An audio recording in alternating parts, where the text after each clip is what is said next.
Did you know that dangerous levels of radon exist in about 45% of homes in Illinois?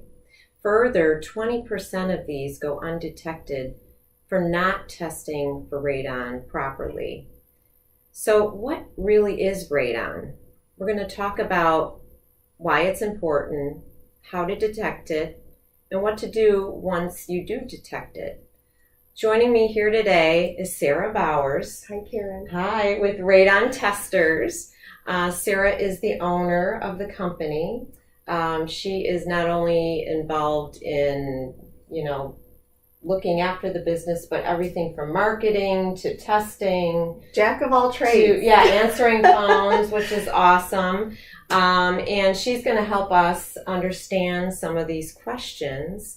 But before we get into our discussion today, I just want to cite a few really important, interesting notes. As many as 1,160 Illinois residents are at risk of developing radon-related lung cancer each year in the state of Illinois. And this is according to the IEMA, or the Illinois Emergency Management Agency, and EPA.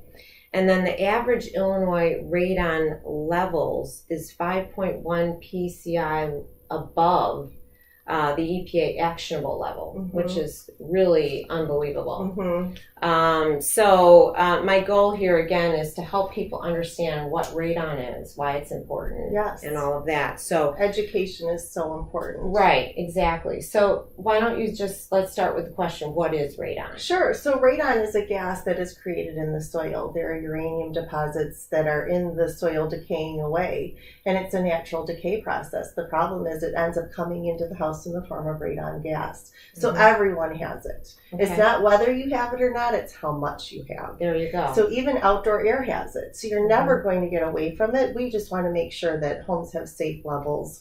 We utilize our homes and our lower levels to such a degree. As you know, you see so many homes out there, and a marketable aspect of so many of them are these wonderful finished basements. Right. And with our weather, we use them a lot, and we're in them a lot. Exactly. So you want to make sure that your family has those safe radon levels. Like you were saying, those are some alarming statistics. They are. And I see day in and day out the high levels that we do have in Illinois. Okay. And so how do you actually detect it? What's the process? So what we do is we come into a property and we put what's called a continuous radon monitor in there. Okay. Now, every home is different as far as how you're going to test it, and testing is based upon the footprint or what your various foundations may be. So we have so many different types of architecture here in, Illinois, and based on each house, it's going to change. So, for example, a home that has a full basement or a basement that goes under the entire first floor of the home, we just need to put one monitor down there. If that basement itself is more than 2,000 square feet, we need to put additional monitors. Okay, generally we're going to be testing in the finished area if there is one, or in an area that would be potentially finishable at some point in time. Then, based upon the rest of the foundation, we have crawl spaces with additions being done, or split level properties, slabs. If there is also a crawl space or a slab in a property, we test on the first floor above that as well, in that livable area. We're not going to test the crawl space because you're not living in there. Right. Makes sense. You test on the first floor above that. So, people put additions on with different foundations. If you dig another basement besides the existing, there could be 2 monitors needed. It all just depends. So do you recommend testing for only homes that have basements and crawl spaces? And the state requires us to test the way in which we do, because based on the information that we as testers are required to give them every year, they see that there is potentially times where levels are more elevated even above that crawl space or slab than the basement. So it doesn't happen very often, but there have been times in which us as a company have had a family room with a slab come out higher than the basement. Okay. So that's why we're required to test that way. They want to make sure that we're covering the whole property. And based upon those findings, it'd be very difficult for the mitigator then to come in and fix the property if they don't know what all those different footprints what those levels are. Okay. So it's kind of, although we don't work together, it's a way for us to make sure that they can do their job properly as well. Absolutely. A good check and balance there. Absolutely. So what levels then would be considered dangerous? Sure. So then our monitors, where they sit in that location that we choose that we have to test, or the required testing location for a minimum 48 hours, that is required.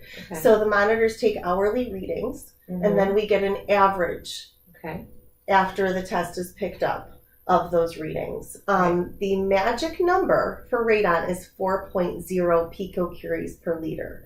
So any EPA protocol average from our monitors that come out at 4.0 or above is elevated. 3.9, it's below.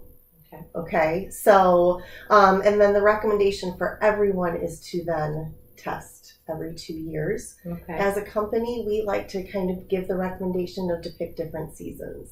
So it can change. It can change. It's it's constantly fluctuating based upon pressures in the home. Homes continue to settle. You know, outside pressures change, and you look at the difference we have in our seasons. Concrete expands and contracts based upon different times of the year. Good you know, point. Yes. And settling even is occurring in all homes. You know, so that's those levels do change.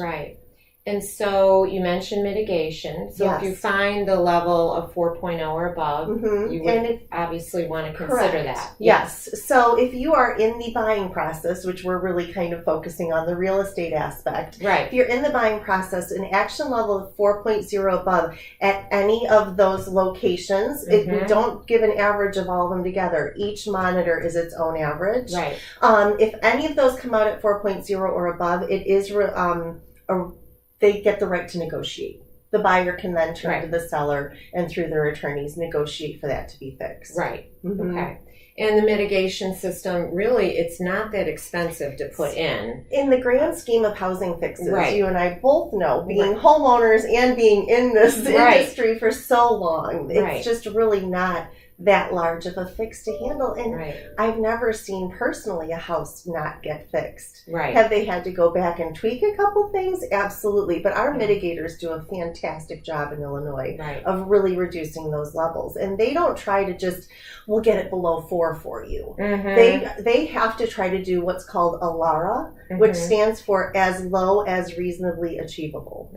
So they really even want to kind of, you know, say, hey, look what I got this down to after mitigation. You know, they want to be able to kind of publicize how great they are doing their job too. And there are so many different options. So yes, absolutely. I mean, from mitigation, you have so many different ways. And the great thing about Illinois now too is that all new construction is required per building code to put the passive skeletal system in during building. They don't have to activate it with a fan, but they do have to have that in. So which is really a great protection for the, you know, home buyers and the people that are building new construction. They do have that.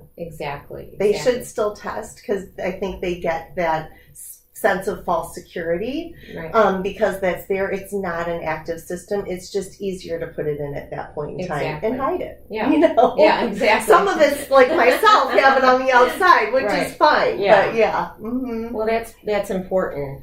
So hopefully then the takeaway today is, if you have never tested for radon, please do so, and feel free and call myself or call always Sarah. Here to educate people. And then second, if you have tested for it and your levels are above the dangerous level, please make sure that you get a mitigation system in place. Yes, and everyone needs to remember that this isn't just a one chance situation. You need to continue to be advocates for your family and continue to test every so often. The recommendation of the state and the EPA is every 2 years, you know. But and that was going to be point 3. I would say keep testing because things can change. For sure. We're on the same page. All right, sounds good. Well, thank you again so much Karen, for joining me. I'm really happy to be here and would love to come back at any time. Awesome. Thank you again. Thanks. Thank you for tuning in today. Whether you're following my podcast on Facebook, SoundCloud, or YouTube, don't miss the next episode. Like or subscribe now to Real Estate Views with Karen Lynch. Tune in and find news and views that you can use. See you next time.